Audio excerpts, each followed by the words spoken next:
Mga kanegosyo, isa ka rin ba sa naniniwala sa mga lucky charm na nilalagay sa tindahan? Alam mo, isa rin ako doon. Meron akong dalawang lucky charm na nilalagay sa tindahan ko. Actually, yung mga lucky charm na yun, very Chinese. Nabili ng asawa ko yun sa airport sa Hong Kong nung dumaan sila doon, nung pauwi sila ng Pilipinas. Isa doon yung Laughing Buddha. At yung isa naman yung Welcoming Cat.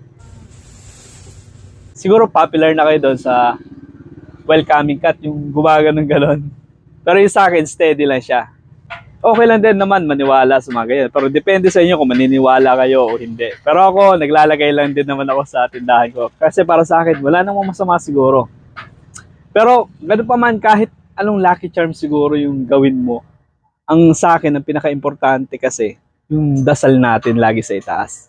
At isa pa doon, samahan natin palagi ng sipag at tiyaga. Dahil kahit anong lagay mo ng lucky charm, kung hindi mo naman sinasamahan ng dasal